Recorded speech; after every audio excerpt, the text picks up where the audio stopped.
आज सुबह आपका दरबार आज सुबह जाकर पूर्ण हुआ, आप सोते कब? 2-3 घंटा जब समय मिलता है। आज 5:30 बजे गए सुबह। 6:30 ऊपर पहुंच पाए, मिलते 6:30 पहुंच पाए जहाँ छोटा सा स्थान बना है। और फिर आ गए थे 11-12 बजे, फिर बैठ गए थे। तो कुछ लोगों को वहाँ बैठक करना, यज्ञ की व्यवस्था जो हुई है यज्ञ उसके सामान को वापस करना, धीरे धीरे फिर नीचे आ गए। जिंदगी में सोते तो रहना ही है, जितने श्वास हैं जितना समय है समाज सेवा और सनातन के लिए लगा पावे। हमें लगता है कि बहुत कम समय में हमें बहुत लंबी यात्रा तय करनी है सनातन के लिए, इसलिए हम कोशिश करते हैं कि शरीर के लिए उतना भोजन जरूरी जितने से जिया जा सके। हम खाने के लिए नहीं जीते, जीने के लिए खाते। उम्र की ऊर्जा है या दोनों है, संकल्प की? सनातन का जुनून है, संकल्प का जुनून है, दृढ़ता है, इष्ट की कृपा है और हनुमान जी की दया है और उम्र की ऊर्जा है और सत्य संकल्प का ये प्रभाव है। सभी श्रद्धालु आपकी प्रतीक्षा कर रहे हैं, लेकिन कुछ मुद्दों पर मैं आपसे जरूर पूछना चाहती हूँ।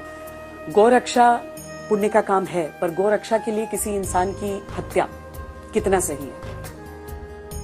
देखो, हमारा सनातन धर्म हिंसा की बात ही नहीं करता, अहिंसा परमो धर्मः। हम अगर आप हम पर आरोप लगाएंगे कि आप भी तो माला भाला की बात करते हैं, तो इस पर हमारा सीधा सिद्धांत मत सदैव यही रहा, भाला का अर्थ लोगों को दंडित करना नहीं, उनको उनकी असलियत बता करके झुकाना, आत्मरक्षा। तो गौ माता के लिए रक्षार्थ बहुत जरूरी है, परंतु शास्त्र ये भी कहता आतताई बधारणा। हम नहीं कहते, शास्त्र तो कहता है आतताई बधारणा।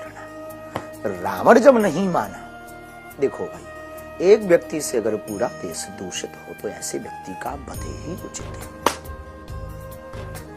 एक और नया विवाद आज हुआ था जब कुछ बच्चों को हटा दिया गया था, मदरसों से निकाल दिया गया था क्योंकि उन्होंने दाढ़ी हटा ली थी अपनी। ये धर्म की स्वतंत्रता, उनकी निज पंथ की मर्यादा। धर्म तो सनातन है, सनातन की बात है, धर्म तो सनातन है, ये उनकी निज पंथ की वैचारिक। पर आप मतलब वो अगर अपना धर्म वो कहते हैं तो फिर उनको स्वीकारने में क्या गलती है? जैसे आप पंथ कह रहे हैं, वो कहते हैं हमारा मजहब है। हमारे गांव में एक पागल था, वो अपने आप को प्रधानमंत्री कहता था, मर गया बेचारा। अब उसके कहने से वो प्रधानमंत्री थोड़ी हो गए। आजकल बचा नहीं है, अगर वो होता जिंदा तो हम आपकी मुलाकात करवाते। वो अपने आप को प्रधानमंत्री कहे, हम मिलते थे, साहब कैसे हो, क्या बन गए, प्रधानमंत्री हो गया। अब आप क्या कहोगे ऐसे लोगों को? भारत विश्व, खैर उसको मेंटल हॉस्पिटल भी ले गए थे, ठीक नहीं हुआ। लोग मान जाएंगे आपकी बात, आपके अनुसार जो अलग पंथ के हैं? उनके मानने से कोई फर्क पड़े? हिंदू राष्ट्र की बात आप करते हैं। लगभग जो सच्चा सनातनी और सच्चा हिंदू व्यक्ति है और सच्चा हिंदुस्तान का व्यक्ति है, चाहे वो कोई भी मुसलमान, वो हमारे साथ है। ये एक सामाजिक आंदोलन होगा या राजनीतिक? क्योंकि जब तक राजनीति नहीं मानती है, स्वीकार नहीं करती है, राष्ट्र हितैषी और सामाजिक समरसता हितैषी आंदोलन। इसके लिए भी आपको राजनेताओं का साथ नहीं चाहिए?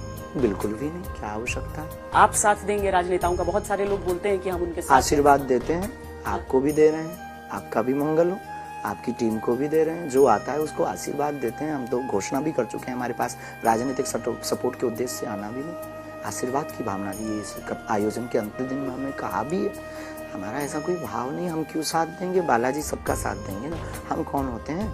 हम एक भारत के सिर्फ नागरिक हैं, हम कोई पॉलिटिक्स नहीं है, हम कोई विचारधारा नहीं है, हम कोई बहुत बड़ी टीम नहीं है, हम कोई बहुत बड़ा संघ नहीं है, हम कोई बहुत बड़ी लॉबी नहीं है, हम एक भारतीय नागरिक हैं, आम नागरिक। 26 साल की उम्र में एक बहुत बड़ी जिम्मेदारी नहीं उठा ली है आपने? ध्रुव जी और प्रहलाद जी ने तो 5 वर्ष की अवस्था में जिम्मेवारी उठाई थी, हमारी अवस्था तो 20 साल अभी भी उनसे ज्यादा है। हमें लगता है हम लेट हो गए, ये काम हमको 18 साल में शुरू कर देना चाहिए था और आप भी लेट पहुंचे। इस बात पर चर्चा करने के लिए लगभग, क्योंकि आपको कम, इस देश को शायद 1947 में ये बात कर लेनी चाहिए थी, तो हमें जरूरत न पड़ती। इस देश को 1947 में हिंदू राष्ट्र घोषित कर देना चाहिए था, ताकि ये विवाद, ये बार बार हमारे ऊपर आरोप प्रत्यारोप और बार बार हमको फंसाना और बार बार हमको घेरे में घेर करके हमको नीचा दिखाने की कोशिश ना की जाती। इस बात को 1947 में घोषित कर देना चाहिए था भारत को हिंदू राष्ट्र, जब भारत के टुकड़े टुकड़े,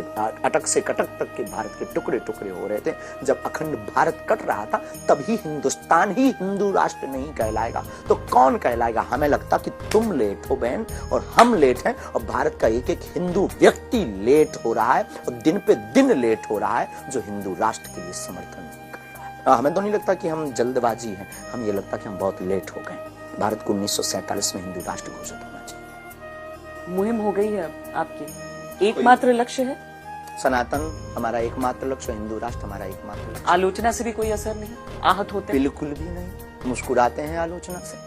भगवान राम को भी लोग गालियां देते थे, हम तो आम हैं, हमें कोई मतलब फर्क भी नहीं पड़ता। Thank you very much, same to you बोल देते हैं रात को एकदम से 11 बजे, जब 12-1-2 बजे जाते हैं ना, हम बोल देते हैं सबको सेम टू यू। उनकी गाली उनको मुबारक। होली का त्योहार भी आने वाला है, भगवा रंग में सब रंगेंगे। भगवा रंग में रंगेंगे? बालाजी के रंग में सब रंगेंगे। मतलब इसमें कोई राजनीतिक संकेत नहीं दे रहा? बिल्कुल भी नहीं। राम रंग किसका राजनीति का है, किसकी बाप की बाप होती है। चंद्रमा हमारा भी और उनका भी, किसी की बाप की बाप होती है थोड़ी है चांद?